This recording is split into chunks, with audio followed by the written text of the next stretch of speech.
Hola, bom dia, alegria. Tudo bem? Sorry to sneeze all over you like that. How rude of me. How are you? You missed. Good. I'm so glad. Anna, we've known each other for a little while, I think mainly across social media. Have you been on the Good Morning Portugal show before? No, but Paolo has, and he and I wrote a book together.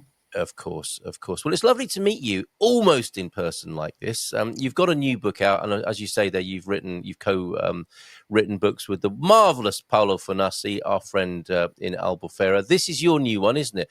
Albufeira, yes. Talent Beneath the Sun. Tell us a little bit about yourself first before we find out more about the book. How did you get to be in Portugal? I take it you're not a Portuguese native. No, not yet. Not yet. I was born in the north of England, but I left quite early. I traveled a lot. I went to Europe. I went to the Middle East, Canada, and America. Wow.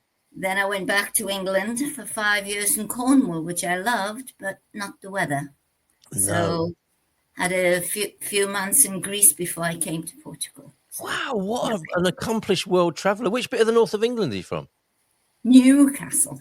Are you? I wouldn't have picked that up. You've got some lovely little nuances in your voice there with various accents. I think there's a little bit of Canadian and American coming in, isn't there, to be fair? Well, a lot of people say, oh, you've got American twang. But my American friends still like my English accent. I get the feeling you don't like it when people say that. I won't be saying that. I don't mind. It's cosmopolitan. You are. You're international, global. And how long have you been writing? Well, at school, I loved to write. And then, life gets in the way. And when I was in America, I started this first book called Mexican Interlude. And I don't know why I never published it. If I had, it would have been much better because KDP was just starting. KDP is the publishing of Amazon. And now there are just thousands of books to be sold. So, 10 years ago, it would have been so much easier to find my book on Amazon. So anyway, this book, I kept looking at it and editing. And eventually, in 2023, I managed to publish it. Right. I discovered KDP and everything else. And that was my first book.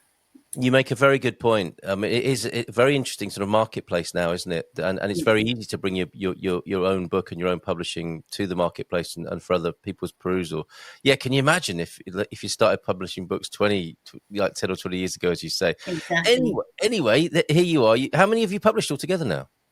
Well, the two with Paolo, one about the Algarve, one about Albufeira, the interviews we did, and then Mexican Interlude. And then I did The Adventures of Zoe Hunter, which I don't have I just sold my last copy yesterday, so I don't have a copy to show you. But that is based on a lot of true events in my life. So when you read it, you go, what is true and what is fiction? Oh, very good, very good. And when you say, this is the system for self-publishing that Amazon has helped people to realize their dreams with publishing their own book all over the world, of course, or wherever you've got access to Amazon. But you can do a digital book that way, can't you? An ebook, but then presumably you can also buy stock of your own book and sell it locally, which sounds like you're doing. Yes, I have a group that I meet once a month, and they're very supportive. And there's about 20 of them, so 20 off the bat get sold, and then I just have to rely on my friends abroad. Depending, maybe some bought it in the US and some bought it in the UK. So that's lovely. So you've got your own sort of fan club. You've got a book club, / fan club. That's small. Yeah, but that's great because that's a lovely model, isn't it, for following your passion and having people celebrate your work, and clearly that they are supportive fans, and it's a nice little bit of income, I suspect, as well. Well, not too much. If you sell it on Amazon, you might get €2 from a $10 book. And where's all the rest of the money going? Well, some for printing and some for the commission. I don't know where it's going. Jeff sometimes you get €2, sometimes you get 3. Wow. But, Oh, that sounds wonderful. That sounds wonderful. So the one that's just come out. This is your most recent, isn't it? book here we're looking at. Oh, you've got your own copy there. Well, That's it's back to fantastic. front, isn't it? What is no, we're seeing it the right way around. Tell us about this one. Well, I was visiting Old Town with a friend and saw these different musicians, and um, I knew Nono S was the most well-known musician, and he has a whole book written about him. So he's not in my book. So I Right. have 14 artists that I have actually seen. I have to see them first before I write about them Right. because I need to get a feel for them. Yeah. And so I watch them. Either they know I'm there or they don't know I'm there. Ooh. And then I contact them and, either meet them in person or send them questions. And then I just take their answers and put them all together into. How lovely. You know. And what is it you're trying to get at? The soul of the artist, effectively, to Yes, tell I mean, the story behind the art. there's a lot of artists that people don't know about. So I just wanted to expose, we have so much talent Don't we in just? Albufeira. It's unbelievable. Yeah. I mean, some of the guitar playing just knocked me, and there was Sideways. backwards. There was one time I was watching Nuno S, and all of a sudden he handed his guitar over. I mean, how many musicians would do this? He handed his guitar over to a 12-year-old, and this 12-year-old kid from England, Stockton-on-Tees, actually. Oh, He started singing and playing. I mean, I was blown away. what a lovely moment. I put him in the book as our future talent for Albufeira. That's what's the artist you're talking about. What was the name of the artist you're talking about there? Well, Nuno S. Nuno S. Yeah, Yeah. okay. He's I a mean, bit of a like local I said, legend. Yeah. Not many musicians would hand their guitar over to a kid. And that would have made his and his family's holiday in Albufeira all that more special, wouldn't it? What an amazing memory to have. Well, he's been coming several years, and he said he was inspired by all the musicians, and he started taking guitar lessons and voice lessons. So I told him he should be on Voice Kids or something like that. Yeah, absolutely. And I'm sure he's looking forward to coming again in 2026 for the annual holiday.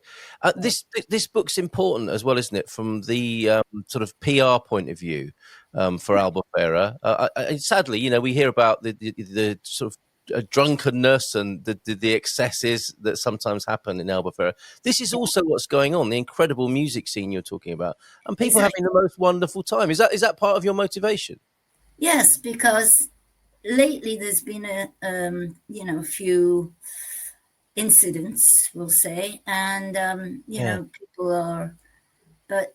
people are still positive about coming to Albufeira. So I'm so glad to hear that. Yeah. And what did you discover, having interviewed a bunch of musicians? Were there similar themes here among them? Is there a common thread between them? How many did you say? Like a dozen artists are interviewed? 14. 14. Yeah. Are there common themes? I don't really think so. Some of them have more problems getting work because they're not as well known. Yeah. And but they all have their own story. And they've done some wonderful things before they even arrived in Portugal. So. Yes. People are, I mean, this as an author. People are so fascinating, aren't they, once you scratch the surface? Yes. And, if you want to know more about your favorite musician, also, I'd like people to send me a message about if they're not in this book, I will start adding them to the revised. I don't know all the musicians in town, and people keep telling me about different ones, but they are so hard to get hold of. It's a life's work. You have to go to the gigs, Anna, I suspect, don't you? And queue up to the gigs. I want to write about you. Is it all right then on that basis? So you'd like to hear from people who say, hey, hold on a minute. My favorite Algarve artist is not in this book. Exactly. Should they get in touch with you? Is Facebook an okay way to do that? Yes, that's fine. Okay. So I can put your Facebook profile address on the screen. Can I share that with people? Yes. Yeah. Okay. So there you go. That's how to get in touch. If you buy the book, and that can be done from Amazon. If people type in the title, they're going to find you, or you. Probably that's the best way, isn't it? Type in your name. Because as I said, when I put in the name of this book, some weird stuff came up. So if you put my name in, in, then you see all. There's enough weird stuff, isn't there, already? We don't need more weird stuff on the internet. So type in Anna Alcott, and if you think there's an artist that's not in there that should be, you can get in touch with her on Facebook there. Do you have any particular favourites? If someone is making a journey or wants to plan a trip to the Algarve, Anna, to come and enjoy the Albufeira atmosphere, the vibe, and see a musician, who are your top picks for a first time in Albufeira listening to music? You mean the musicians or where they play? Well, or both. Yeah. Well, I'm not an expert on downtown, on Old Town. I went with a lady called Ilda. She knows everywhere, and she knows everyone. Like we need to get in touch with Ilda as well sometime. Yeah, Ilda Matos. And, you just wander around in different bar. The good thing about Nuno, he's in an area where there's maybe 4 restaurants, so he's not competing. Okay. Sometimes you go to a bar, you're listening to a group, and they have another group in the next bar, and that's, it's disturbing because you're trying to listen to one group and the other one, who can be louder than the other. So is that what it's like, a battle of the bands, is it, on a Saturday night? Some of the bars need to think this out, maybe share a musician, and that would make things a lot, Well, our listeners here are of a delicate disposition. If they're going to Albufeira, which part should they go to avoid that sort of thing? I think Old Town is great. I mean, Old Town and the Strip are quite different. Okay. There's more live music in Old Town, and there's just, for me, I prefer Old Town. So okay, well, I think that might be for our gumpers here, the Old Town. Problem with the Strip is people seem to take that as an instruction, don't they? A lot of the British like to just get there. They see the word strip and then follow the instruction. It's very, very crowded during the summer. It was at least in Old Town. There's a couple of streets you can go, but with the Strip, it's really unbelievable during the summer. Although, if you like that sort of thing, that's there for you as well. Yeah, all of life. Different types, yeah. I do have a website. It's my name at justmyname.com. AnnaAlcott.com. I will make sure that goes on the screen. Is there a final? I hope you'll come back. Every time you publish, please come back and have a chat with us and let us know what's going on down south. Maybe come back with Paolo. How's he doing? Have you seen him recently? Oh, often. He's always getting a free coffee from me.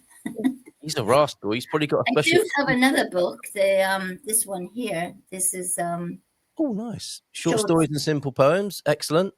Also available from the website I'm putting on the screen now. There you go. People who don't like poetry. There's silly little nonsensical poems in there, just to enjoy. Very good. Yeah. And a final thought then, your encouragement, please, to anyone who thinks like you did. I love writing. Life's got in the way. I'm ready, I think, to publish a book. Would you recommend it? Yes, and I always tell people you cannot edit a blank page. Well said. Well, just write. Life advice. Yes, just get it out there. I've heard there's no such thing as good writing. There's only good rewriting. Right. You've got to let the ink flow, haven't you? Very good. Great advice. So crack on. One more thing. I'm what they call a pantser. And that is someone who just writes. I have no idea where I'm going. I might know the ending, right? But I don't know each chapter, where some people know exactly each chapter. Not me. Yeah. I just sit down and out it comes. And that makes you a panther, like a cougar. Panther. That's an American term, so. As in the big cat, panther. Pants, like pants. I don't know, really. No, not panther. Pantser. Oh. Pantser. Okay, I've not heard of that before. But that's somebody who just lets the words come out of them and then makes sense of them later on. Yeah, they just write. They don't really have a plan. I'm going to have to look that up. Some of us live our lives that way as well, don't we? Yes. Anyway, thanks, Anna. Lovely to talk to you. Lovely to finally connect with you. And I hope you'll come back and see us again when you've got a new book. Okay, I've got one. I'm writing one about Cornwall right now. So. Are you? How lovely. How lovely. Are you going to have to go there to do some research? Or I lived there for 5 years, so. That was enough. Okay, all right, cheers. Thanks, Anna. All the best to you. Love to Paolo and the Algarve at Albufeira. Cheers. Ciao, ciao. Well, wonderful. Finally. Talking to Anna Alcott, we've got Colin Ross Jones here. I'm going to bring Colin on first because he's going to do a big build-up for our special guest this morning, Joe Santos. Let's give Colin a nice round of applause. Hola, bom dia, tudo bem? How you doing, Colin?